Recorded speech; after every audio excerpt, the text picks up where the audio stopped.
let's start with an unboxing. All right, so I just got put on this watch, and it's very shit quality. Very shit quality. Oh, it's terrible. I can tell What it's going time to is break in 4:20. Well, that's not right. So It's always 4:20, if you know what I mean. doing the weed. Got this shirt. Okay, that looks fresh. So it's a Bit white more shirt. formal, It's more like formal than I was thinking. could wear it to like a McDonald's or a KFC. Now, I got this as well. I'm assuming is from Casper. Oh, It come from New Zealand. Ooh, yeah, I definitely didn't send you anything. All right. Look at this. Oh, that's a very nice gift, Casper. Motherless Brooklyn on vinyl. On vinyl. Vinyl. How lovely. And it's got a whole bunch of the songs from the band, which Tom York's not even on. Yeah, But I love the jazz version of that song. yeah, that's very cool. So I assume there's no note or anything. So thank you, Casper. Casper.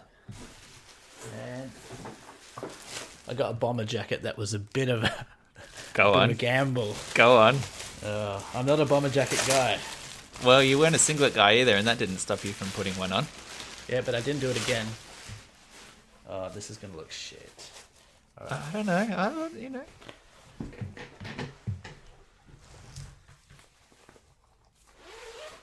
Okay, Bit of zip. ASMR. Yeah. Yeah, it's all right. Stand I feel up. like- Stand up so I can see like the hem. That's not too bad. Yeah. I mean, you've worn weirder things. It's a bit tight. Yeah. I feel like a bit of Either it's that a or bit tight. you've like put on weight since you ordered. Well, this is funny that you say that because I've ordered a few shirts in the last few weeks, and I had the realization this week that I'm a large, and I've always thought of myself as a medium. So I've had this yeah. identity crisis, Yeah. and I've bought all these shirts that they haven't even arrived yet. That they're all in medium, and I've just started to buy large, and I've got a few, and they're like, I'm definitely a large. So at some point, here's the become a thing. large. Where is the smallness now when you put on a medium? Is it frontness? Like, is it Chest. a girth, or is it like an arms and chest kind of smallness? Because there is a way to read this as like, oh, you've been going to the gym for a while. You've been sort of getting a little bit of tone here. Yeah, filling well, that's out what I those was trying sleeves. to debate with Emma. We were Yeah. trying to work it out because I don't feel fat, but I also don't feel like I've bulked either. But Yeah. something's happened. Yeah. Maybe you've all just the clothes have gotten smaller. Or maybe you've just swollen universally. So it's like all in proportion, but you've just like inflated, like you've bloated up a little bit. You're carrying more water. Yeah, I've had heaps of presents over the last few days. It's been Why? What's that? Brilliant. What's happened? I just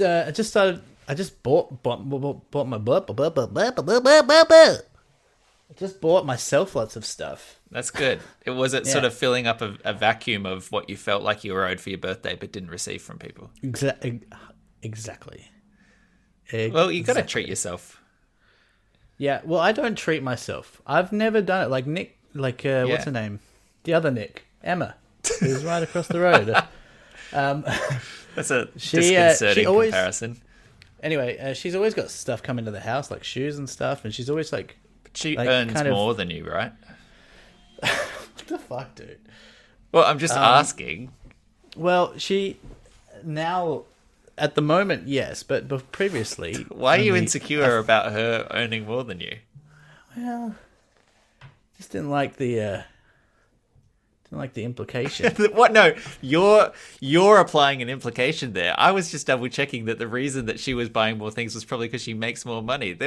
You just brought your own insecurities right to the forefront there, with absolutely no implication on my part whatsoever. Well, look, Nick, we've got plenty of time to get into how peachy my ego is. In this I mean, podcast. arguably, this most podcast episodes is just is examining our egos week to week. Yeah, well, do you think you've got a bigger ego? Do you think you've got a bigger ego than me? Nah, Do you want to take some time to think about it? it didn't require too much thought. I suppose that's egotistical of me to assume that I was the one with the smaller ego. So maybe you're right. Maybe I should have actually spent a beat. Anyway, Yeah, you're probably right though. I'm just happy that you treated yourself for your birthday, got yourself some nice gear, made yourself feel momentarily happy until you put it on your body. Yep. Yeah. Yeah. Depressing. I had a bit of a run of that recently as well. I bought a few new things. Bought a new pillow. Okay. So that pretty big deal actually over in this neck of the woods. Everyone's talking about it. So What kind of material? Are we talking silk? well, it's not a pillowcase. It's the pillow innards. It's the bit that you put your head on, right? Oh, the blood and guts. The blood and guts. It's the core essence. And I've gone for something I've heard rumors and discussion about for a long time. The old Memory foam. the what? Memory foam? No, I had a memory foam. I was moving on to buckwheat. So now I've got a buckwheat pillow. I wonder if memory foam can get dementia in Oh. its old age. I think that was part of the problem because over time it had sunk and squashed and it was no longer supporting my neck. And I thought, you know what? Let's get some buckwheat in this biz, see if that fixes things. Can Interesting. I ask you a question about your sleep? Yeah.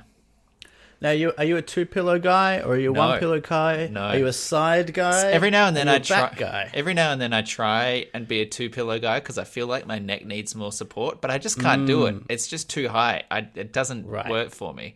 What I just need is more structural support, but at a one pillow height.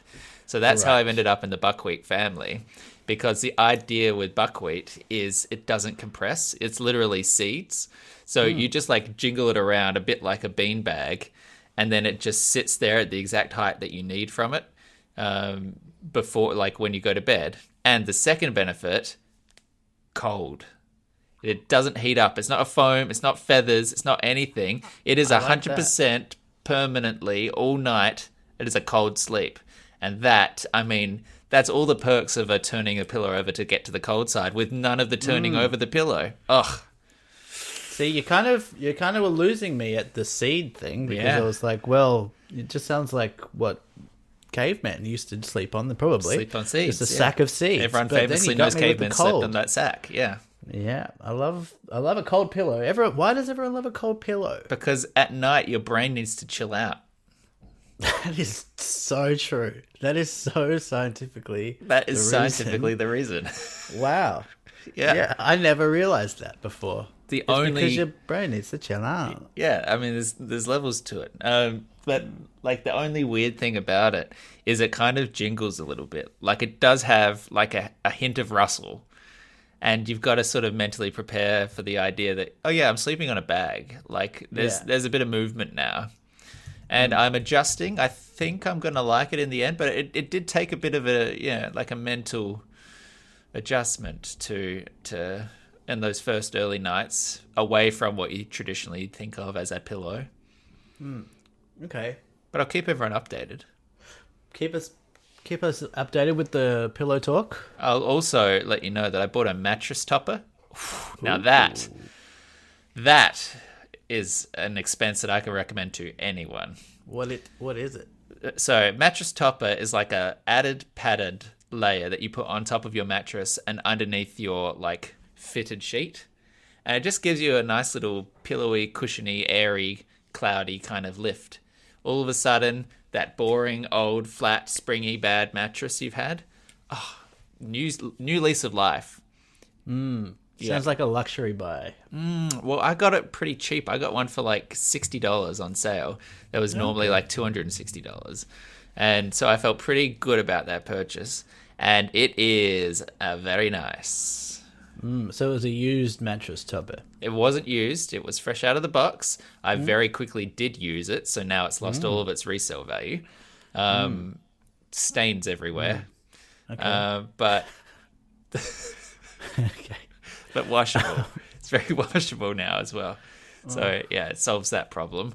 And just in terms of night feel, you wouldn't believe the difference. If you've got quite a hard bed and you're thinking, I deserve a little bit of night luxury, but you don't want that sort of big expense of a new mattress, get a topper.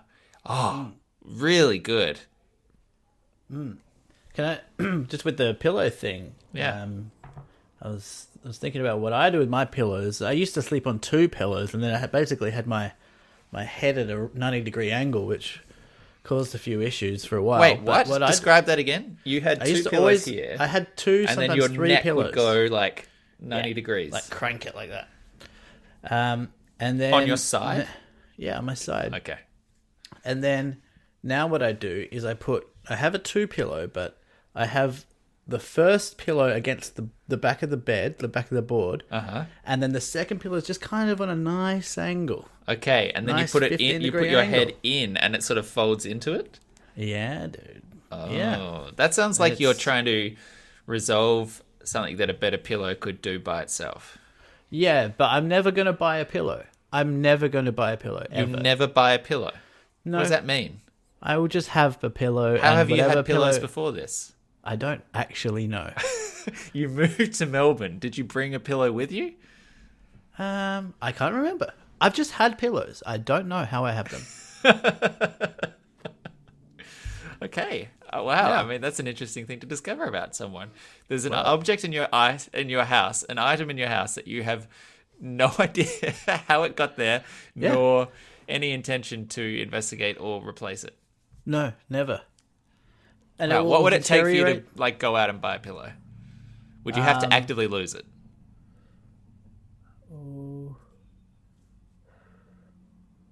What would it take? What a great question.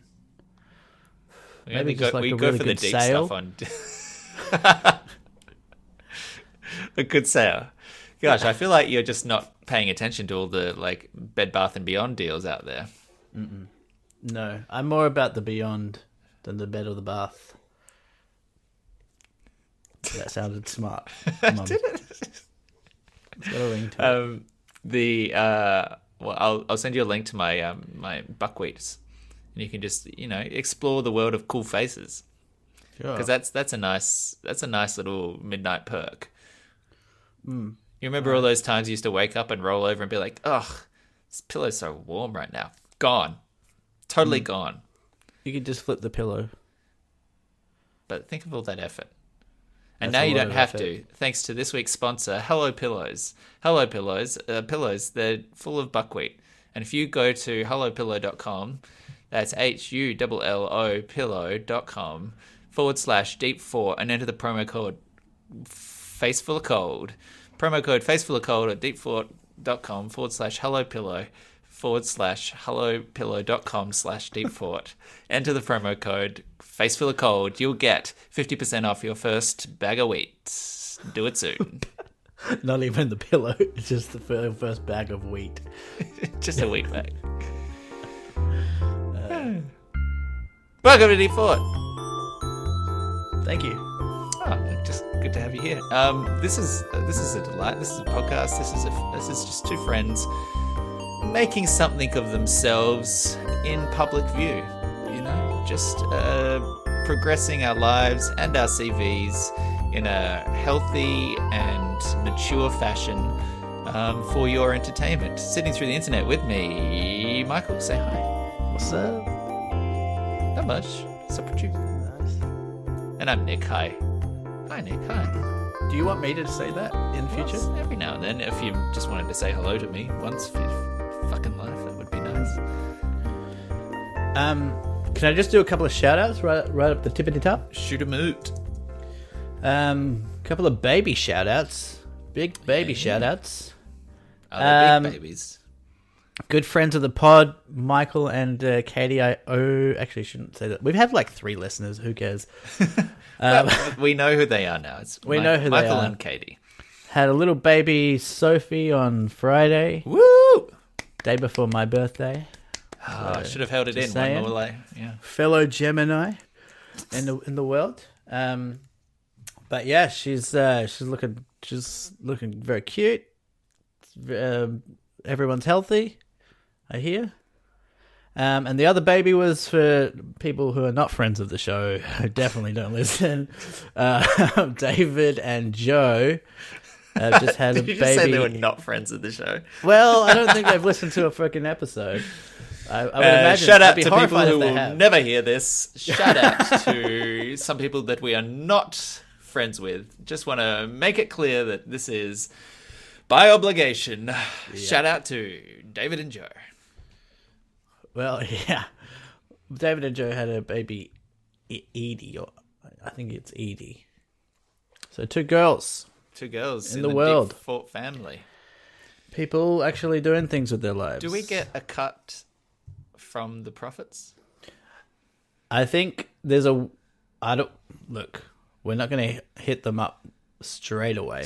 You know, sure. There's a grace period there, but, you know. Yeah. We'll let them enjoy, like, a month or the two. new baby thing while the novelty's still there, and then once that wears off, then we'll send them a bill. Yeah. Just make sure they know who they have to thank. Yeah. I mean, these shout-outs aren't free, guys. Shout-outs and growing trees. Shouts-outs. You been good? How's world? How's life? Yeah, been very good. Great. How have you been? Thank you for asking. That is so kind of you. I am doing very well, actually. We Yeah. both had birthdays in this past couple of weeks as well. Happy birthday to you. You're looking to you. none the wiser, which I take to mean you enjoyed yourself on the day. Yeah, but modestly. Yeah. We hit level 2 in New Zealand, and so I was able to go out for dinner in a restaurant with friends like it was normal. It was a bunch of fun, and the world really does feel normal over here now. So, other than keeping your distance from everyone, it's almost like we're through this. It's quite nice. Ooh. Yeah.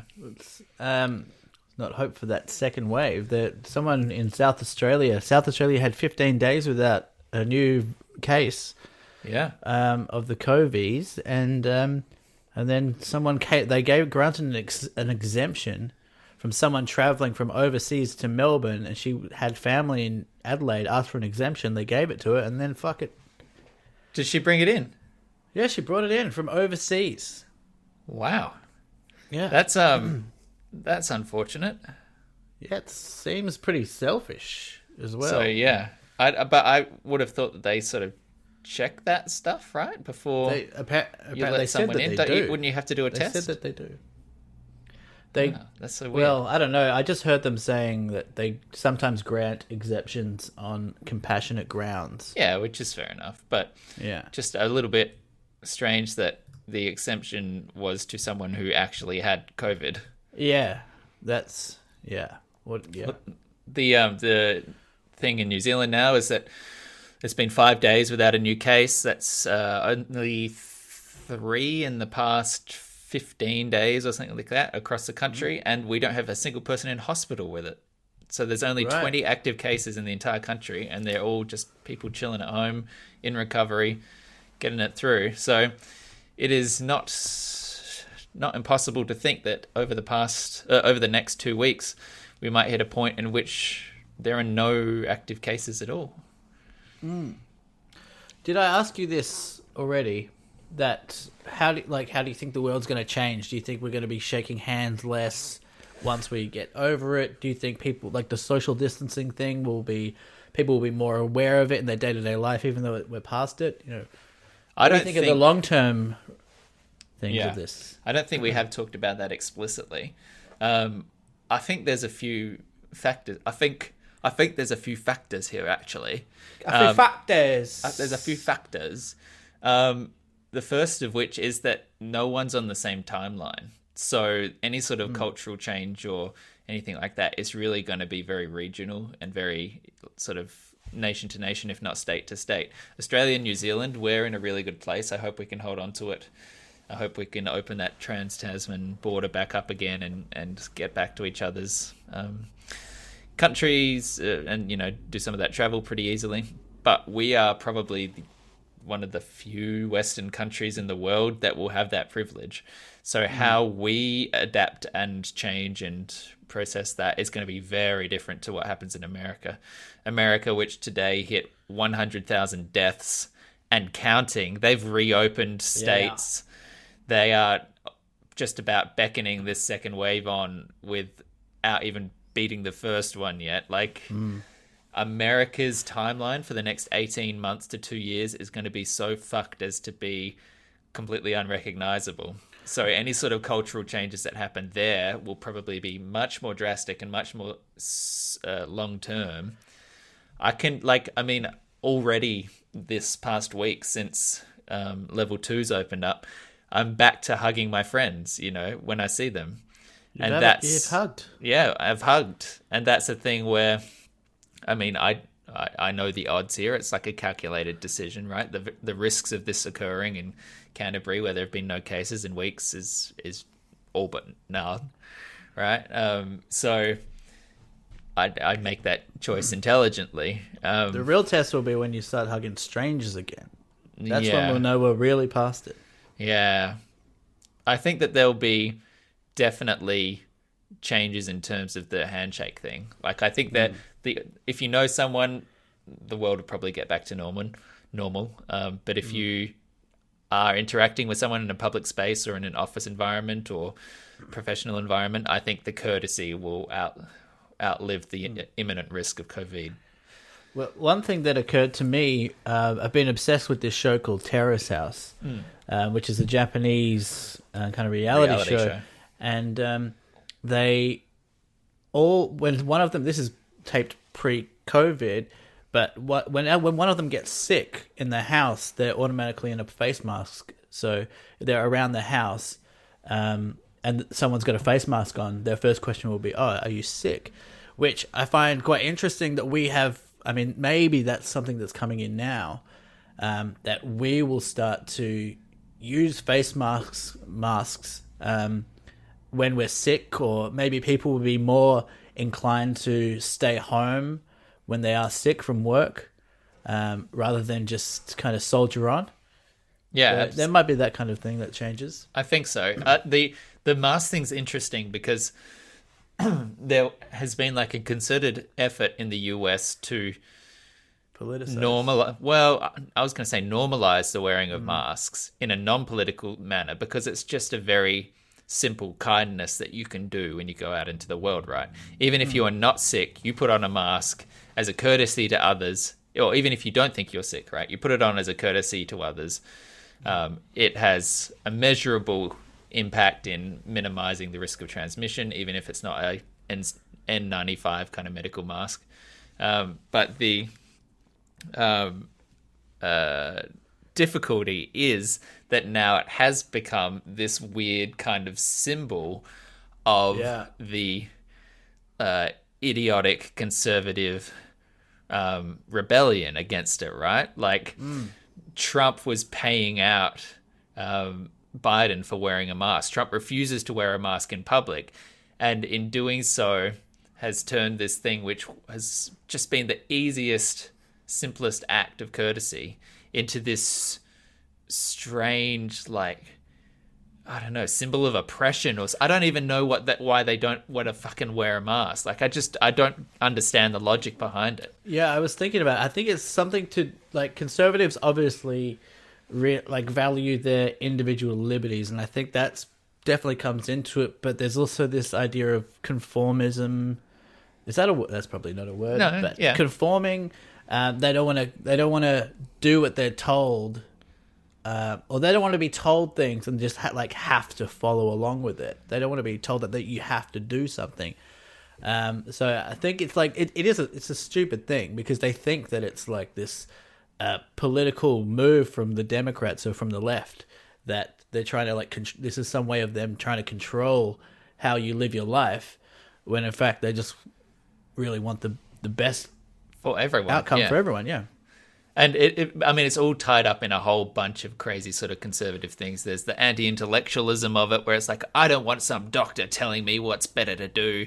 There's like the propaganda side of it, where Fox News and Trump and stuff are saying that this virus thing is overblown, that they have it under control, when all the other, medical institutions and that sort of thing are trying to say that this is rapidly got out of hand. Yeah. And then there's the sort of, I don't know what it is. Like, it's like the snowflake impulse kind of thing, right? It's like I want to get your goat. I'm going to deliberately not wear this mask because it angers the libs, right? Yeah. Triggers them, even though it literally puts my own life at risk, right? Yeah. Like, it is. the degree of like literally cutting your nose to spite your face, kind of batshit crazy. So whether or not that can be overcome in the US, I'm not sure. Whether or not we'll see it come into play here in New Zealand a bit more, or Australia a bit more, where if you start to feel sick and, you know, there's no COVID really floating around anymore, but you're still expected at the office, I think people probably will wear a mask more, or people will work from home more rather than come in and risk it. I think there will be a recalibration of people's expectations about working through an illness, or, you know, taking the risk, because who's going to, you know, what does it matter if I walk around in public with the flu? Yeah. Yeah, it'll be interesting as well, seeing, because this is going to go on. I mean, the U.S. elections in November. This is going to go on past that, presumably, well past it, and Absolutely. so it's going to be interesting if Biden wins. Now he's going to just inherit this, which I don't know. I texted you the other day. Something has made me think that that Trump has just completely dropped the ball on this, and he's people are starting to see him for who he really is. Like his supporters are trying to see him. I mean, that's just probably a hunch. But I mean, it is manifestly true based on polling and everything, that I think something like 86% of Americans support social distancing, support lockdown procedures, are all on board with like taking this virus seriously. Yeah. So the whole get back to work, jumpstart the economy thing, which only benefits, for the most part, you know, the big business interests in that country. Yeah. That kind of market, the kind of demographic that will respond to that positively, is very small and shrinking. When you hit 100,000 deaths, like 100,000 people, when you hit that number, you are going to know someone who died from this, going to know someone that had it, because that's just deaths. You know, the number of cases they've had in America is what, like a million or more.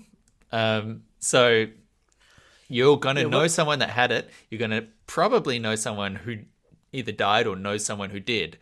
That very quickly makes the inaction of the leader very personal. Yeah. Yeah, that's interesting. And the craziest thing is that the people who are following his advice, taking on the propaganda, getting out there, getting back into work, going to beaches, going to pools, having parties, they're the people who are going to get sick. They're the people who are going to die from it. So he's actively killing off, literally, he's killing off his own voting base. It's crazy. Didn't he say last week that he was taking hydroxychloroquine as well? Yeah. Brilliant. Yeah. I don't know.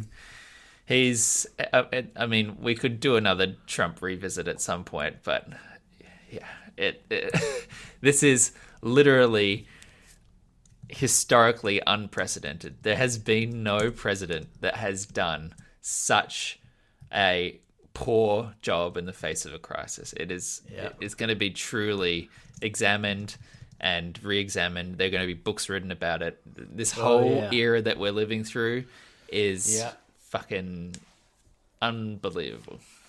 Yeah. 1.725 million cases in the US. That's 5,200 cases per million of population.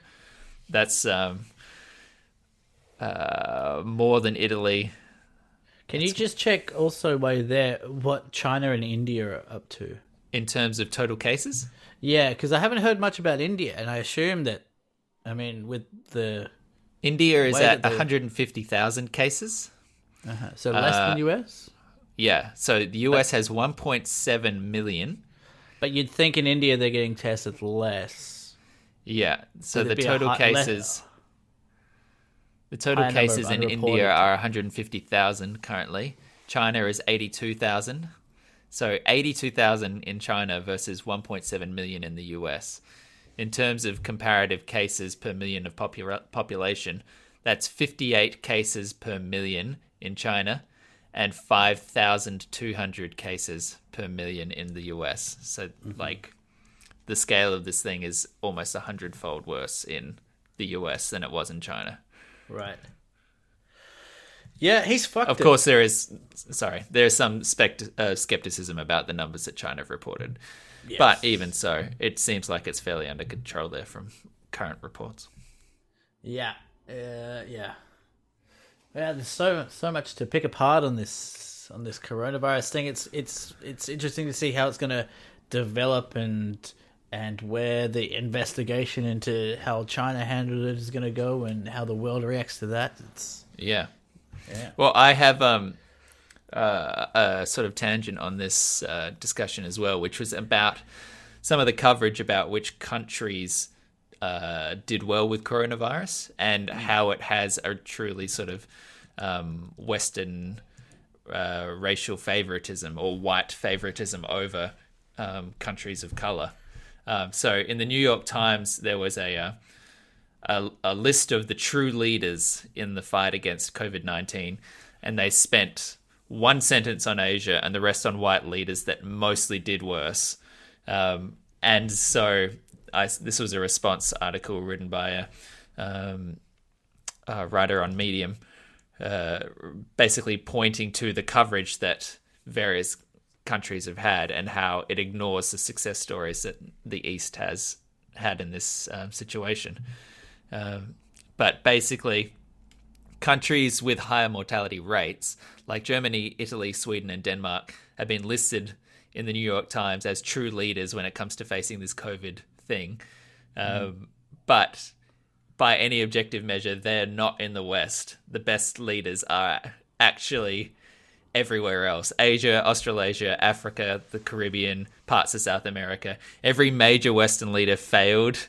And the fact that the ignorance of the successes of everywhere else in the world has just meant that the New York Times is actually getting its own readers killed. Right. So, yeah, when you look at... So this author's point is basically that the definition of what true leadership is woefully inadequate, and that true leadership is 0 deaths, right? 0 people need to die from coronavirus if you treat it seriously and proactively, right? Right, yeah. So every death is a failure of leadership at this point. Vietnam has 0 deaths, Taiwan has 6 deaths, Korea has 250. Wow. These are, people who are living in very dense places, and they are true leaders in this respect. And so just in this sort of coverage from a mainstream publication like the New York Times, to have it completely ignore the Asian success stories is this very bizarre sort of recalibrating. They talk about, like I said, Germany and Italy and that kind of stuff. Italy has 115 times the death toll of South Korea, and yet the New York Times holds them up as that it was like strong leadership. The German Chancellor Angela Merkel's said, talked about as this, great leader, but there were more deaths in 2 days. 2 days ago at the point of writing, 287 than South Korea has had in total. Wow. And so, yeah, all of these things are just to say that there has been a sort of structural or systematic bias in the way that people are perceiving success stories around the region. The article does have an asterisk to talk about or suggest that places like Australia and New Zealand are exceptions to that, and they do proportionally seem to have done a better job than most. But the idea that Italy or Germany or Sweden and these kind of places were doing better while still having thousands of deaths was unrealistic and racist based on the places who are doing it with very, very, very few. Yeah, does Jacinda have what's her term situation like? Has she got? It's coming up to election year, so she can get re-elected. This is her first term. Yeah. Oh, that's good news for you guys. She's going to get in, and I'm assuming that her opponent's just going to be like, just have it. It's actually been a very interesting week. It's funny that you say that, because the opposition party here is the Nationals. Jacinda is the Labour Party, the left-leaning party. And the Nats were led by a guy called Simon Bridges. And he He deserved a little bit of credit in my book at the start of the lockdown thing because he came together with Jacinda and they worked sort of in sync to make sure that all of New Zealand was on the same page. And I will give him credit for that. And then after the lockdown and stuff came in, his positions diverged a little bit and he started to sort of offer criticism of the plan without really having answers of his own. It was kind of like he was just being a bit pissy about it all. And Jacinda's ratings obviously boosted like dramatically, as they often do in crisis times. I think politically we know that when the country sort of unites in a time of tragedy, it tends to improve the patriotism and the support behind the government. That is a little bit unfortunate if you're in the opposition at the time, but it's also true that Jacinda did a great job of it. And more to the point, I mean, she could have dropped the ball. Totally. I mean, and there's examples all over the world, as we just said. But she's not only been a great leader for New Zealand, but she's basically the poster girl for how to handle the thing globally. Yeah, and she has a character which people really responded to. They love it. She is personable. She is human. She is friendly. She doesn't talk bullshit. She respects science. She like jumped on Facebook Live from home, like just in like tracky pants and like reassured people. She had a very approachable, likable manner. And unfortunately for the National Party, that is not their strong suit. So they had this guy, Simon Bridges. I won't bore people with all of the specific details of the political travails, but he was ousted by his party this week and replaced with a new guy, another old white man with just as little character. And it really just feels a little bit like a last-ditched attempt to even like have a say in this election. But all polling suggests, barring any sort of unforeseen things or some extreme negative campaigning, Jacinda is going to cruise through this election and be re-elected, as she deserves to be. Yeah, sounds like she should. I don't know how to segue from this, but it doesn't matter. We're cooking. You know how you can segue? Oh, by the way, I listened to the last pod. Yeah. Which was surprisingly good. I enjoyed that last pod. But something that confused me is that, you know, those jingles that I sent you fucking threw one in at the weirdest time ever. Well, it was an homage. I put it in because we were talking about Adam Buxton. Yeah. And then I threw it in because it was in between that and like the next recommendation engine. And I thought, if there was ever a time for you for me to use one of your jingle interstitials, it was in the thing that was the inspiration for them. So I put it in there. Bittersweet for me because I was like, didn't work. Great. Then my plan came to fruition and I'll never do it again. Ever. They're hard segues. I don't see what the issue is. Like, what's the... You don't view the podcast or it's just too copycatty? Oh, it's not that. I'm not so firm against it. It's more just that I feel like our style doesn't often have like neat breaks necessarily. So I don't know if it needs to like be bulked out any longer with a transition or not. Well, you know. No, I respect that. I respect the most of the podcasts that I listen to are long form, no break kind of thing. That's the only one that I do. And to be honest, it kind of annoys me when they do have the break. So So as I talk aloud, I've talked myself out of my own work. As always happens on this fucking podcast. Now that I've spent some time and thought on it, I'm a real idiot. Yep. Speaking of, Joe Rogan has sold his show's exclusivity to Spotify. Speaking of... I was going to ask you about this, actually. Yeah, so here I have a few different thoughts on this, but do you want to set up... You're still a regular listener? Yeah. I only have questions. Your feels here. Okay, let me just... This is actually something I wanted to say to you for a while. Okay. So I get the ridicule of Joe Rogan, I assume, is that he's a bit of a... I think the perception of him is that he's a bit of a meathead MMA guy conspiracy junkie twat. But here's the thing about Joe Rogan, and the part that I kind of resent people making fun of him and making fun of people who listen to Joe Rogan, is that he is first and foremost a comedian. He's not a great comedian. I don't think he's a great comedian at all. But I think first and foremost, he is a guy that facilitates a really good discussion. He's a host.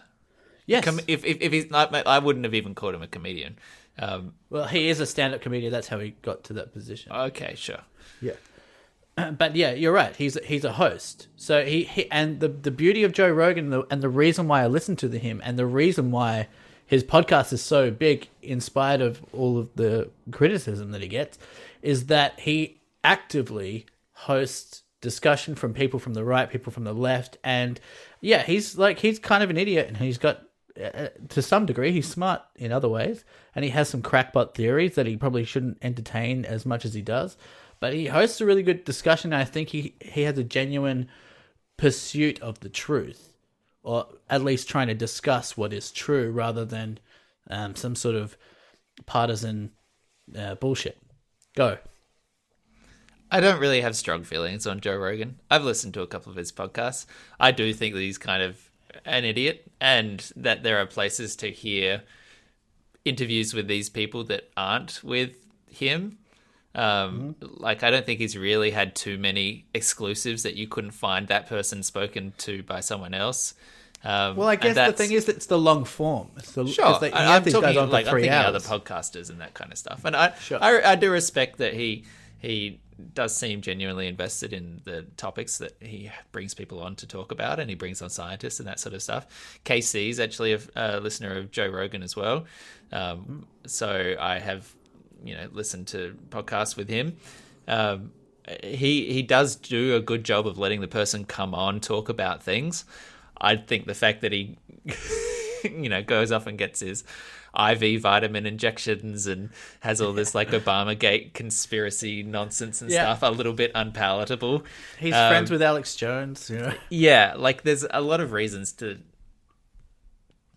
he for all that he willingly invites experts from all sides of the political spectrum, I don't think it is true that he is apolitical. I think that he still does have a position, right?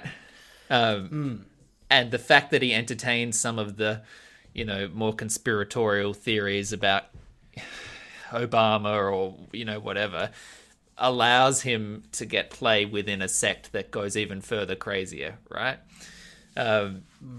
And so when you end up with that side of the conservative movement, and this is a bit of an unfair stretch, but like at the moment there's all this shit about how Bill Gates is going to get the vaccine for COVID and they're going to inject microchips into people's bodies so they can control all that. Like all this kind of bullshit is sort of festering away over there.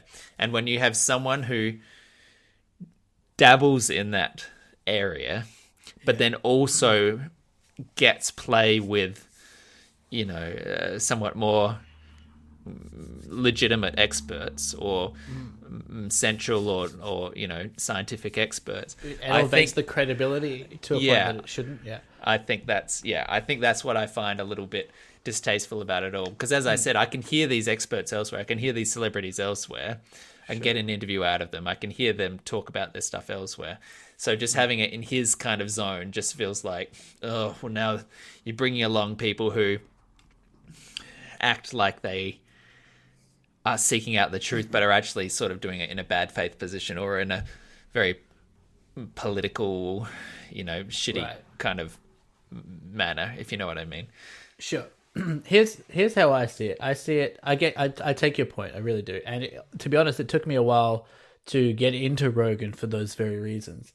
But this is what changed is how I viewed the podcast, and allowed me to get into it. And it was this, that I stopped seeing it as something that I was necessarily going to be informed by, and started to see it as, okay, they have people on that sometimes have interesting conversations, kind of like if you were living in a share house and you just know in one of your friends' room there's always going to be like someone over there, and they're always going to be having an interesting conversation. And they're not necessarily experts on the subject, but the conversation's going to be interesting. And so a lot of times I disagree with him, and a lot of times I disagree with the person he has on, and sometimes I agree, and sometimes I don't.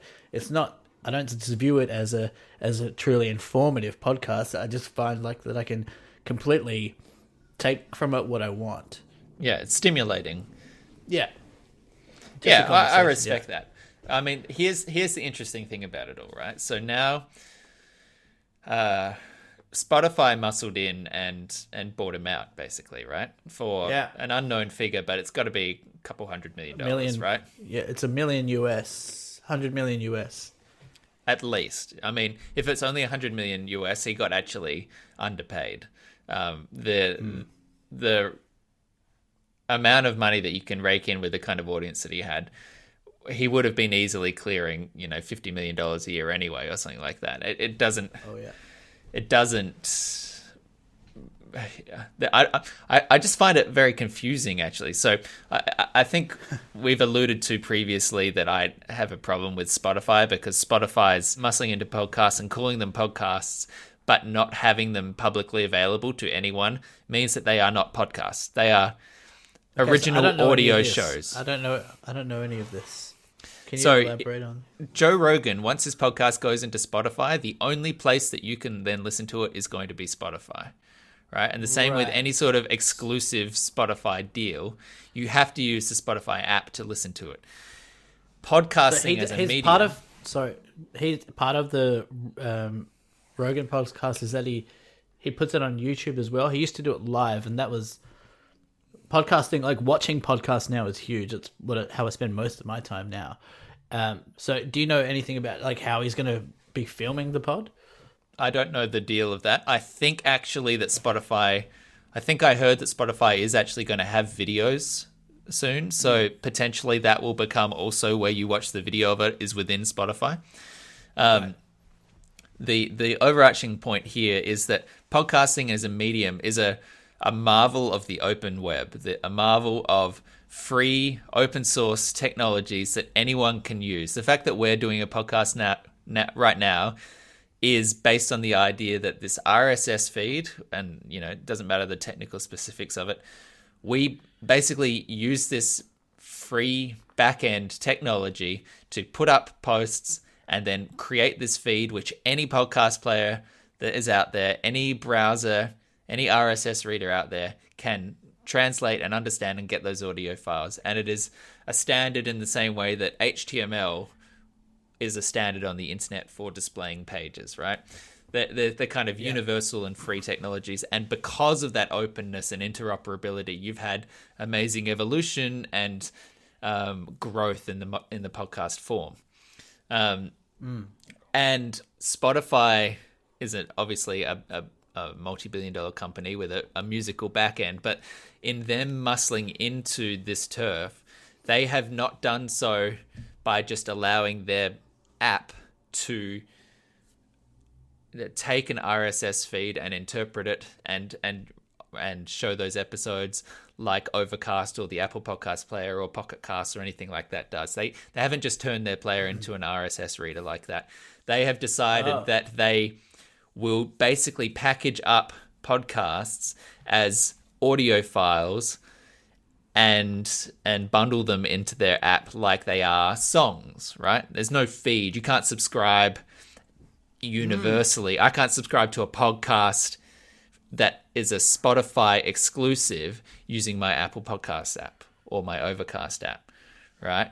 So they are trying to wall off this garden and make anyone that wants to hear this audio show have to do so exclusively through their app, which is how they make their money and sell their ads and that sort of thing, right? So are they doing that because they want legitimate podcasts on their app or because they want to monopolize podcasts? They are not going to be able to monopolize, but what they want to do is stake some turf and get people to use podcasting, which again, it's an audio show. It's not a podcast if there's not an open feed. So they want people to come and use Spotify for more than just music.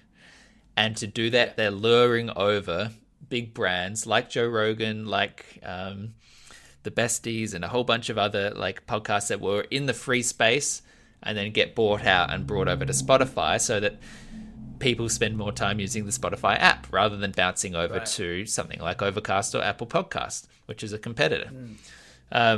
So they have a desire to, like I say, create a walled garden where you have to go and spend money with them or listen to ads from them in order to get their products. And I personally find that kind of objectionable, because I think that podcasting is a beautiful kind of open source medium in the same way that it's a free market. It's in the same way that the internet is wonderful and weird and widespread because so many people can go out and just make a website and do whatever you want, right? That's one of the reasons why I don't want our podcast on Spotify. But here's the interesting question I have for you. It is basically guaranteed that as a result of Joe Rogan moving his podcast to Spotify exclusively, he will lose audience. He will lose audience either because technologically people don't have the devices necessary that are compatible to play Spotify or run Spotify. Financially, people don't want to spend money for an ads-free version and don't want to endure ads. Or just merely ignorance. People will not really even realize as they're going through listening to Joe Rogan previously that it's moved somewhere else, and they just think, well, fuck it, he's stopped making shows anymore, right? So my question is, how do you feel about him basically taking this big old check, knowing that the ultimate product is either going to stay the same or get worse? But I don't see a way that it's going to get better. And know that the market, he's actually leaving some of his audience behind in order to go off and do this. Yeah, I didn't really know the ins and outs of it. I saw the news article come up and say Rogan's moving to Spotify, but I didn't know it was going to be exclusive, actually. So he has ads at the start of his podcast at the moment. So, I mean, I guess the annoying thing for people, most people are getting it for free, and if you've got the podcast app, you can just, that he's going to do 6 minutes of ads, so you just skip right to minute 7, and then you've got no ads, so that's easy. But I guess with Spotify, it's going to be, maybe it's going to be interrupted. I don't know what the ins and outs of that are, but yeah, it's a strange situation, actually, hearing you say all that stuff, because he's kind of prided himself on having this kind of open source podcast that was on YouTube, free for anyone on any of the podcast apps. Can I just jump in quickly when you say that to confirm that I have just confirmed that this will no longer be on YouTube after this Spotify jump happens? Wow. Yeah, it'd be interesting to see, because I watch most of his podcasts. I don't listen to them, and I think a lot of people do. He used to do live podcasts, and then he stopped doing that because there was some issue with they play clips from the internet and stuff, and they kept getting demonetized. But yeah, interesting decision. Like, it's kind of annoying now hearing you say all that stuff, but he's just kind of seemingly just gone for purely just a bit of a cash cow. And just cashed in. But this is the definition of selling out, really. But, I mean, the other thing as well is, like, we know that he had, it says here in this BBC article, 8.42 million subscribers already, right? So he had to be making millions of dollars a year already. So it's not like this was it's not like us being offered $200 million to go and join Spotify, where it'd be like, well, yeah, fuck, I love Spotify. Great. Give me that deep thought money. This, in terms of day-to-day changes to his life, this is going from very rich to very, very rich. I just find it interesting, and I will find it interesting to see what sort of backlash comes when this switch happens and people realize, shit, he's not on YouTube anymore. There are no more episodes on my podcast player of choice. I don't have Spotify. Do I want to go sign up for a new service? I think... It seems disloyal to his fans a little bit. And also, what the fuck is he spending this money on? He's already like part of his appeal, I think, to a lot of men is that he's just built this man cave in fucking California, and he's just gonna what? You're gonna buy like more pinball machines and more bow and arrows? Like, what are you? Pinball machines? How many kettlebells do you need, Joe? You need 6 kettlebells, and that's it. Yeah, I don't know. I'm kind of peeved now. You pissed me off, Nick. I'm sorry. I didn't mean to. I just thought I'd No, bring and it a up. good pissed. A good pissed. I'm Okay. a good pissed. Well, yeah, I'll be curious to see what happens. I don't know if we have time for a sort of like super deep discussion on any that's sort of all right. topic, but let's. You watched Hannah Gadsby's new special. Yeah. Did you watch it all the way through? Yeah, so this is what happened. I watched it I wasn't going to watch it. And then we ordered pizza last night. I said, Emma, Nick's recommended the special. We're watching this special. And This then is we got Douglas. to This is the first special after the Nanette. new one. And then we got to half hour through, and to be honest, none of us had laughed once.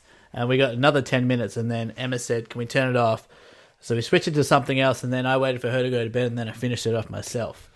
And yeah, I was baffled by this one, Nick. I was really baffled. Interesting. Expand. Yeah. So there's a couple of things here. That one was I was confused. Well, I'm not sure if I was confused. I was confused by your suggestion to me. Actually, I wasn't. Let me start there.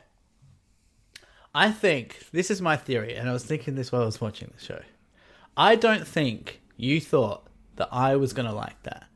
But I think what you and I do, and I think we both know that we do this, is we try and like neg each other a little bit in terms of like you knew that like there was shit in there that I think you were hoping that I was going to like take the bait, as she says. I mean, and to be honest, I do it with you too. When I suggested a couple of months ago for you to watch the Chappelle special, I mean that was a complete assault on PC culture, and I think we're doing the same thing there. So I'm not sure if I was confused, but what I was go on.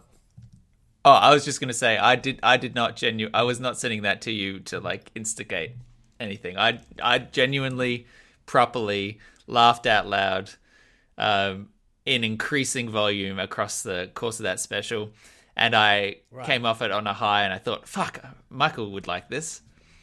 You thought I was like that. I genuinely well, yeah, I thought that you would. But to be fair, I don't remember what you thought about Nanette. And the point here is actually that they're quite different, but if I had a mental picture that Nanette was not your thing, I may not have suggested it to you. No, I mean I liked Nanette, and as she brings up in the special, I have no. I'm sure she got some criticism or some hate from some people, some groups saying that Nanette wasn't comedy and it was a one-woman show or it was a lecture or whatever. I mean, look, I don't. That's none of that I have an issue with, and I enjoyed Nanette. And I do think that the prime purpose of a comedy special is to make people laugh, but it's also to make people think, and she certainly did that. And if you're going to criticize her for that, you criticize Mike Birbiglia for doing the same thing. I mean, I love that guy, and I love Nanette. But my only problem, I had a couple of problems with it. One was that I really thought that it was just not funny at all. This is Douglas you're talking about. Douglas, yeah. I was baffled. I mean, maybe that's where the confusion came in. I just thought it was like genuinely unfunny.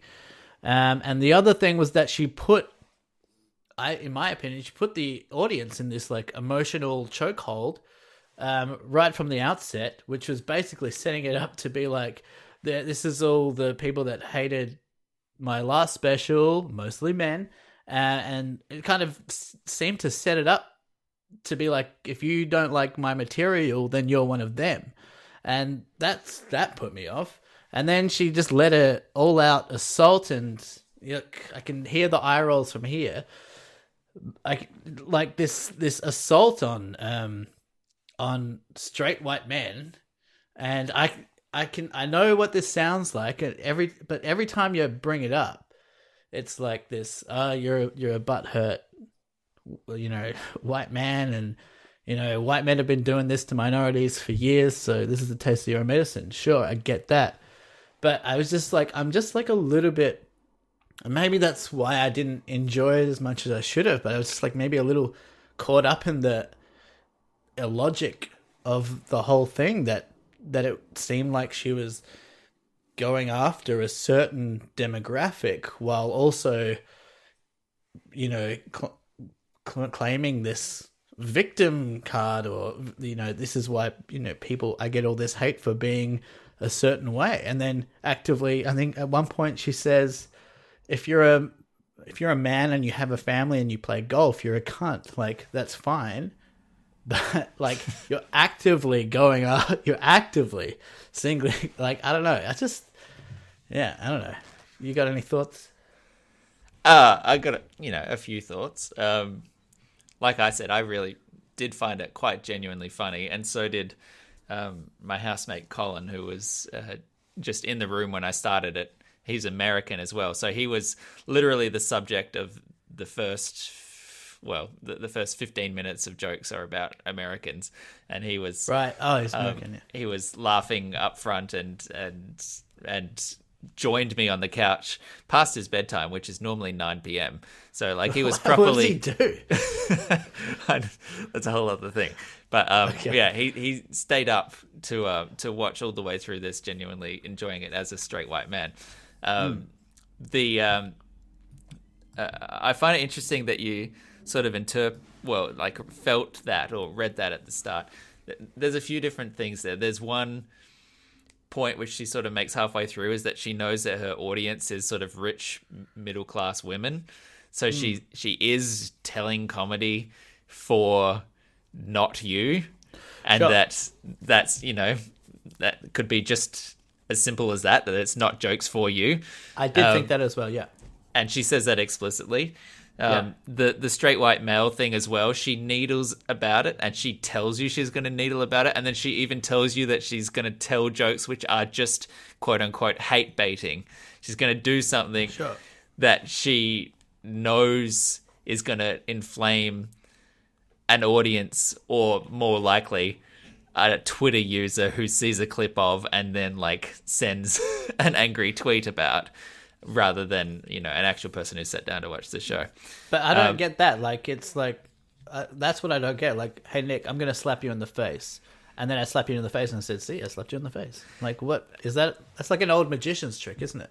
Well, it's because I think, again, you're probably underestimating the amount of flack that she got as a result of Nanette, which Maybe, yeah. was quite a traumatic show and quite a personal show, and subject to all of this sudden international discussion about, is it comedy, is it thing, this person's not even funny, blah blah blah blah blah. Yeah. To me, I found this show most interesting because it is, as she describes at the start, the difficult second album, even though Sure. she's been like working in comedy for decades, and this is her 10th tour that she's actually done, but in an international or American sense, this is the second I found one. that really interesting. She's like, this is my my tough second album, even though I've done 10 or something. Like, Yeah. I thought that was very funny. But the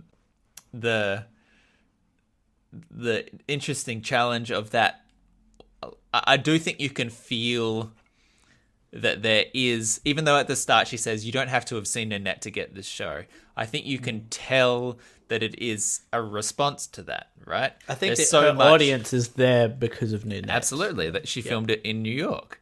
The only, but that's kind of what I was thinking, is that because they're there, they're gagging for more of that stuff, and I feel like not only maybe I got a little bit of a sense from her that they want to like bring on the haters, and they're so ready to attack a certain demographic, which I'm not discounting. she actively exists. actually tells the audience off for doing that, right? Like, Sorry, she goes, it's not a rally. Yeah, but yeah, but she feels like it is. I don't know. I feel like I read it differently to you. My interpretation of this show was actually her attempt, sincerely, to respond to the net criticism and be like, "Fuck you, I can tell jokes," right? Right. And whether or not those jokes work for you is totally up to you. That's subjective, whatever. Subjective. But I feel like her actual goal with this special was to be like, by the way, I can be a comedian, fuck you for that criticism, right? And I think it was very interesting and clever that the start of the show, the first 10 minutes of the show, was her telling you what she's going to do. I found that very sort of energizing in a weird way to kind of get this upfront expectation about what it is, because she also knows that the expectation as the second album, quote unquote, to come after the Nanette, she can't give you what Nanette was again. So she had to. But also, that's what people wanted. So, but that's the thing. What an interesting position to be in, right? Yeah. So she decided that the way to deal with this was to be like, I'm going to tell you exactly what's coming, so that everyone knows what it is, and then I can hit that and feel like I've ticked the box, right? And she says, I'm going to tell some sort of rough observational stuff up the front, a bit shaky. And she does. And it's kind of like, oh, Americans, blah, blah, blah. And then she gets into the storytelling stuff, and that's more interesting because it's more personal. And ultimately, when it sort of reveals itself that it's a show about her coming to terms with her autism and the way that she's sort of seen the world and this kind of thing, and a sort of unique aspect and stuff, I was like, okay, there is actually those traces of Nanette there still, which I responded to. And then I think her genius, which sometimes actually in the Netflix special is kind of hard to hear just audibly, is that her throwaway jokes are increasingly clever and increasingly abbreviated, to the point where by the end she's making 3-word associations and being like tomato, ketchup, hit by a car, and she'll say it so quickly and so throwaway that it's actually hard to process on the audio, just to audibly hear in the Netflix audio track underneath the laughs and stuff, that she's throwing away some of these jokes which are built on setup from 45 minutes ago. And yeah, I just really responded to it, and I really felt like it was a show which methodically set up like a house of cards, if you like, where like she built the lower level, and then she ramped it up a level, and she got to like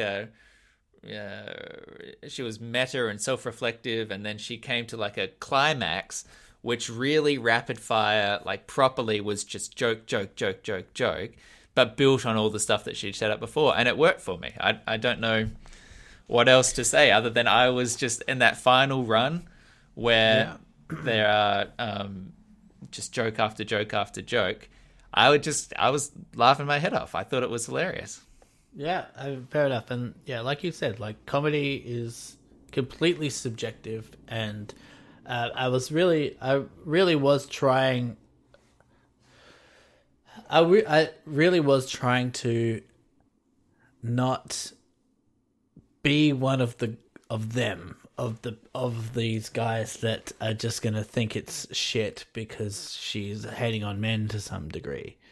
And I don't know. Maybe do you feel like you got into your own head a little bit? Possibly. I genuinely went in with an open mind. I really, truly, honestly wanted to laugh at it. Yeah. I wanted to text you back and say, yeah, this is sick. I really did. I believe you. Yeah. But yeah, I don't know. Maybe I'm missing something. And like with a lot of comedy or comedians, you're gonna be kind of, your boat's gonna be rocked, and you're gonna come out either side liking a person or liking a personality or liking their material one way or the other, and maybe by circumstance it's gonna rub you off the wrong way, and that's gonna taint the rest of the thing. So I was trying to be aware of that. I was just And I didn't also want to be one of these guys that she was saying, this is bait for those people, but then it was bait. I was like, this is totally baiting me. I'm trying to iron out this thought in my head. I'm like, now you're just one of the people that she's saying. Like, fuck. But I think there is a logical inconsistency with something that she's doing there. Like, but don't you think that it's as simple as the distinction between punching up and punching down, right? Man, like, I don't agree. That's something I don't agree with, this punching up, punching down business. You used to. Yeah, I don't know. I've stopped thinking that. Maybe you convinced me on one evening. Maybe I convinced you. What, about punching up? Well, I mean, I don't think you need to be necessarily punching up for it to be funny. No, it just means whether or not the joke is going to alienate people or include people. Yeah, I guess. But then, I mean, it just doesn't seem... I'm just going to talk myself into a hole. I don't want to say anything else. Why do you feel like you can't say what you're thinking? Because you won't say anything, and then I'll just keep talking to fill the silence, and then that's when I get me too'd. Hopefully not me too'd. I don't know. I had an issue with her going like directly after a certain demographic. Isn't that interesting? Just when you actually think about that for a second, isn't it interesting that you properly reacted against being the subject of No. Sorry. That's. I don't mind being this. I don't mind. I said no, but if it's the only issue that I have is the inconsistency, because it doesn't seem like, if we're going to make fun of everyone, great, sure, bring it on, make fun. But it's just like, we're going to make fun of you, but you can't make fun of us. That's the issue. But don't you think that the person that she was targeting is not straight white men generically, right? It was the people who are explicitly jumping into her like comments and giving her shit about her sexuality or about her professional ability and that kind of stuff, right? Like, the people that were doing that were in that demographic. Yes, but I don't think that's who she was explicitly putting her. Is it targeting straight white men to be targeting the patriarchy? Are those two the same thing? Well, that's a good question.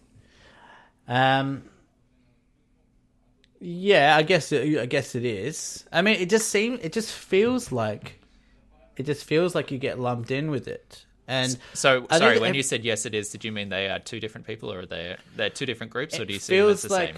Well, you can say the patriarchy, and when someone says they're criticizing the patriarchy, do I feel like I am, as a straight white man, being I am part of that? I don't know. The honest answer is maybe a little bit. I feel like I'm getting clumped into it. And when she is talking generally about men. Yeah. And it does feel like you're getting roped in with it. I mean, it's kind of the same thing how I imagine people talk about, terrorists all being Muslim. I mean, but that's the point. Like, we don't do that. We don't generalize and say that all Muslims are terrorists, but it does kind of feel the same thing when we're talking about all like men, where it's kind of like this generalization that, yeah, it's fine if we were doing this across the board, but it seems like the only time it's allowed to be, where you're allowed to be general or generalize, is when it's talking about this one particular demographic, which happens to be straight white men. But they also happen to be the one that were the oppressors for many people for many years, right? Right, but this is the issue, Nick. Like, yes, they were the oppressors, but I fucking wasn't. Yeah. I was just doing nothing. So then why are you feeling offended by being lumped into it if you know that because you're not? I am getting lumped into it. No, but that's what I'm saying. Why do you feel like you are if you know that you aren't? No, but you are. You are by just saying men. By just saying if you're a man and you have a family and you play golf, you're a cunt. Yeah, You're getting lumped into that's it. the punchline of a joke, though. There was more to that. Like, imagine if Crystalia said, if you're a woman and you have a family and you go drinking cocktails with the girls, you're a cunt. You can't invert those Sexist. things. Sexist. You can't invert those things because the gender relationships are different. Then you're the one who also always talks about, there are differences between men and women. There are differences in the social realities of men and women. You can't just flip it and suggest that it's the same analogy. So it's basically what I have to get over, and I'm genuinely, I'm not looking for a fight. I was thinking the whole time, like, where am I going wrong? And I wanted to ask you questions because you always you honestly tell me where I'm going wrong, and this is part of. Well, look, I mean, I think I've said it already that it is perfectly valid for you to not to have found this funny. I'm simply exploring with you why you had this reaction about that certain angle of it. And this is what I wanted. This is what I wanted, and I love it. And the other thing that I was thinking while I was watching this, Nick, is that how different you and I are, and how I feel like we're on this, like, we're kind of like growing into very different people.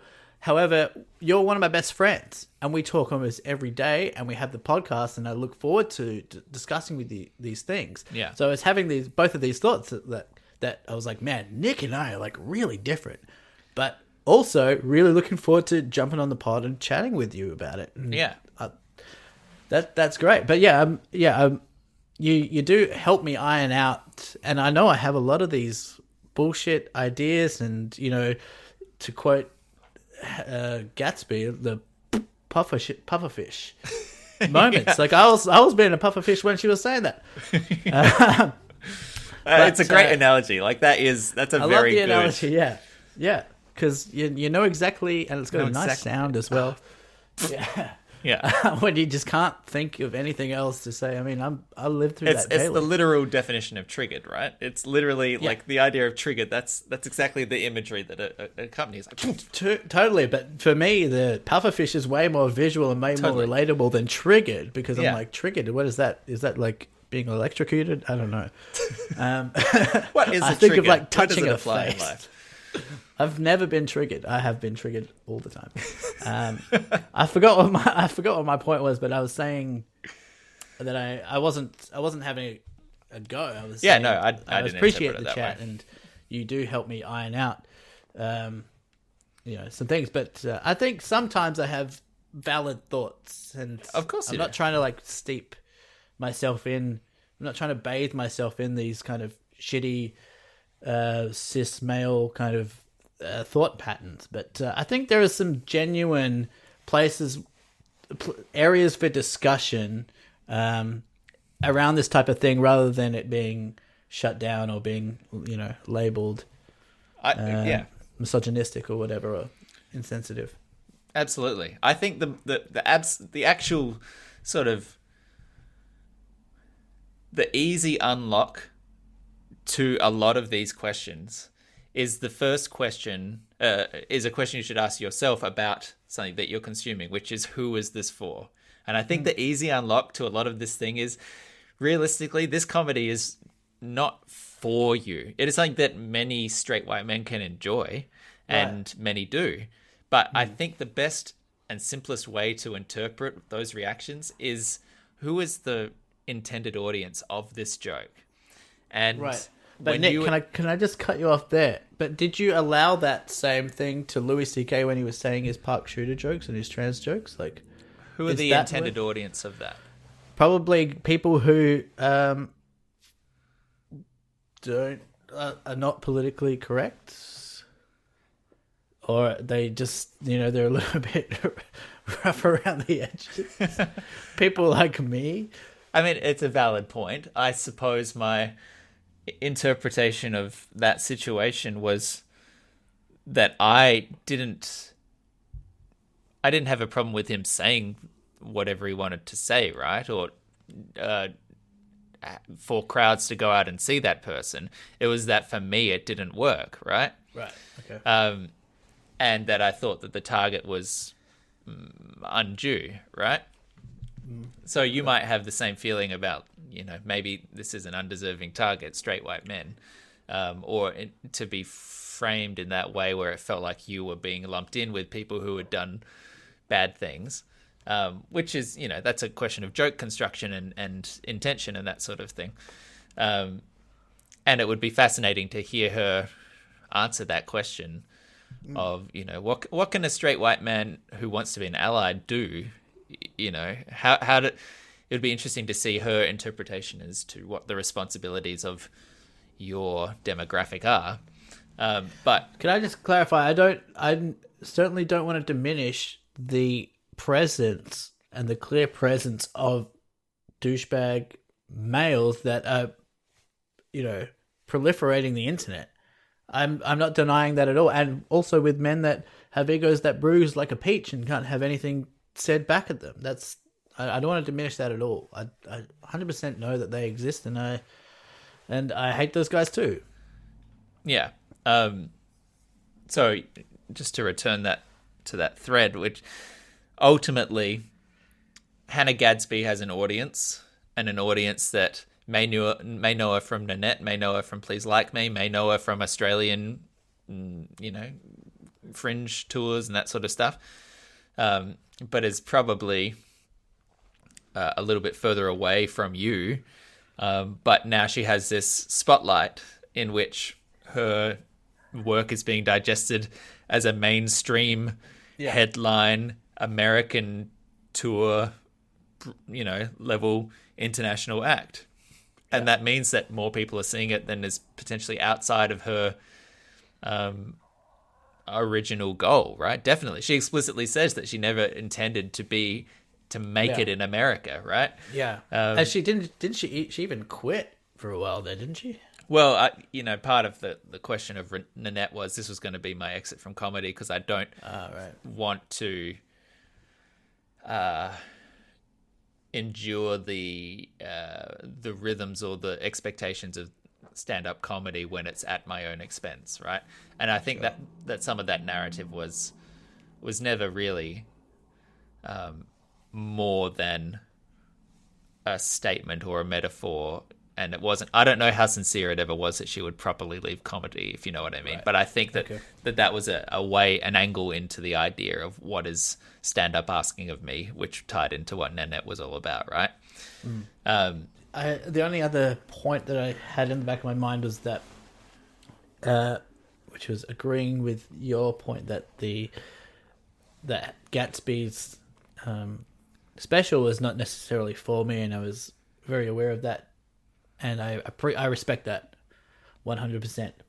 And there's the pod. I listen to a podcast at the moment, which is like just a hyper irreverent podcast. It's like it's terrible in the sense that it's just like it's so. I mean, but it's my favorite thing, and they often talk about in the podcast that because they're actually two comedians that, have, palatable sets. They've been on the Tonight Show or whatever, and they've talked about how, they hate. One of them opens for Jerry Seinfeld, and he's like, if Jerry ever listens to this, I'll kill myself. But it's like, I totally respect the this is not for you. So if you're upset by this and it's not for you, then you've really got no argument to make. Yeah. That was it. Maybe that was a stupid point. I don't know. No, it's valid. I'm glad that you persevered and watched it to the end, even if you weren't sure it was going to be a thing. I might even give it a second crack, maybe after talking to you, it's made me kind of recalibrate a little bit, I think. So I might even give it a second crack. Well, no pressure, but yeah. I'll be interested to know what any of you out there thought as well, so give it a crack. Yeah. Well, that's the end of that episode, and gosh, wasn't it a good one? Man, I wish I know what you're thinking. There must be more. Don't leave me just hanging. There must be more episodes like this, right? How do I get more of this in my life? Well, Here's the answer. You can head to deepfort.podbean.com and find the whole list of background episodes, so you can go back through the old archive and listen to some of those again. You can go to facebook.com/deepfort. You can go to twitter.com and get notifications. You can send emails and questions to deepfort@gmail.com. You can follow us on Instagram to see Michael never put up a fucking workout video. You can jump to SoundCloud and get some of that good old jing-jang. And you can rate us on Apple Podcast a full 5 stars. That is your prerogative, and we will not stop you. Thank you, and have a great day. That was great. I just came on the tail end of that. That was great. All right, quick story. So Emma's just sold her car. Oh, congratulations! Thank you. And so she's looking to buy a new car. And last week, she's been looking to buy this like Kia Rio. New. Yeah, like pretty new. Okay. So last Friday, she's like, "Can you take me out to?" We had to drive all the car dealerships an hour outside of the Melbourne CBD, and we drove her out there on a Friday afternoon, and she's telling me all about the car and the thing, and I was like, "Is this a car dealership or a private dealer?" She's like, "Nah, it looks like a car dealership." I'm like, "Cool. Well, that's at least there's going to be some honesty there." I don't know. Maybe that's a naive thought. Anyway, I just heard that.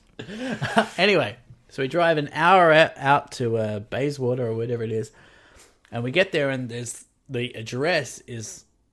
It's in this like real industrial part of town, and the address on Google Maps is saying this place that has kind of like sheets over the fence and barbed wire over the thing. I'm like, God. And so we get out and we're walking past and we can't see the entry, and we hear this voice from nowhere saying, "Are you here for the Kia?" And we're like, "Yes." And they're like, "Just slide the gate." And we're just like, "Where is the gate?" And it's like this hidden gate. And then so we tried to do that for a minute, and then they eventually came over and slid it for us. And then this guy, we get into the car lot, and there's like 20 of the exact same car in the exact same color. And we're just like, this is weird. And the guy is like a real like, I don't want to say wog, but he's like this real woggy guy, and he's making up all these like stories, like he's trying to joke around. We were like, "Why do you have so many of the same car? Like, did you just buy too many?" And he said, "Nah, we had all of these. We had all of our staff died from COVID, so we had to sell them off." And we was like, "All right, that's a dicey joke. We just met you, buddy. That's a bit soon, isn't it?" Bit soon. And then we ask, and then he keeps going. He's just like, "Nah, we're like, what kind of business is this? You're clearly not a car dealership. You're like some business." And he's like, "We do a bit of everything. We do a bit of finance, we have lots of strippers." And it's like, he's making jokes jokes. Yeah. But it's like it's still so dry. It's still shady. It's too dry for just having met you. Also, we're trying to buy a car off you, and we're not talking like $2,000 car. Like, Emma's putting down some G's. 2,500. And he keeps making jokes. We were talking to him for about 5 minutes, and he said that the bad employees get this type of Kia, and the good employees get this type of Kia, and the car that he said for the bad employees is the car that Emma wants to buy. And she's just like, "Well, I must be a bad employee because I want to buy this." That's the one I want. And he's just like, "Yeah, well, that car's gone." And we're just like, "What?" He's like, "Yeah, that's sold." And we're like, okay, he's fucking with us again, because he's been cracking jokes with us. Yeah. With this type of style for like 5 minutes.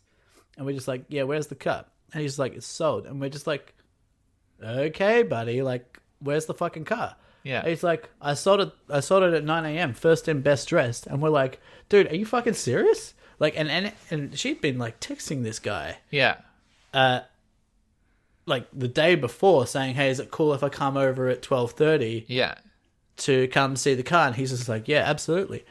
And so we start to realize that this guy has actually just sold the car that we came to see, And we're just like, dude, like, we start to get a bit pissed off. Like, not aggressively so, but we're just like... that's annoying. Yeah. Emma's just like, but I texted you yesterday and you didn't even text me back. Like, we just came an hour to see this car. You could have sent me a text. And he was like, look at my phone. I've got like 38 messages about all these cars. I don't know who's who. What do you want me to do? And we're just like, that's not an excuse. Okay. So I start walking out. And Emma's just like gobsmacked because in her head on the way there, she's already bought it in her head. Like, she's like, this is a done deal. She's gotten excited about the car.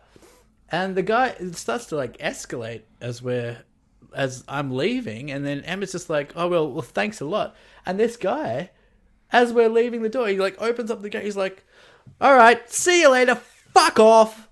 And he just tells us to fuck off and like walk down the street. And he's like yelling at us. Because we've like asked it, we've called him out on not being polite, and he just told us to fuck off, and we're in like, who the fuck knows where we are, and then have to drive an hour back, having just had like an hour, 5-minute exchange with this dickhead, about and he was like joking about dealing drugs and stuff, which I don't know. If I was dealing drugs, I'd joke about dealing drugs so openly that people thought that it was a joke. So just the whole thing was so dodgy, and Emma was like, man, I almost gave, like, I'm pissed off that happened, but I almost gave that guy 12 grand. Yeah. You know, so that was a fun thing to do. And the first thing I thought was, at least I have a story to tell on my podcast. Yeah, I mean, I can have a chat to my uncle if that like smooths it over a little bit. He said that he just like lucked into this shipping container, which was full of identical Kia cars. And just put them up on Gumtree and see what sort of stuff came through. So if it would help, if like, I don't know if maybe if you were looking at any of the other ones there and thinking, hey, that one's that's caught my eye. I can put in a good word. All right, maybe send his, was it your uncle? My uncle, yeah, the dockmaster uncle out by the Melbourne docks. Yeah. Can I ask you one question? Yeah. Does he use the word gabagoo? Yeah, he's famous for it. Every Christmas, when Uncle Jazza comes over, and we walk through what sort of lunch stuff we have on offer. He says, "Where's the gabagoo?" I say, "I'm not sure. I didn't realize that was what you wanted." What is gabagool? I think it's like a dip. It's not a dip. Wait, it might be a dip.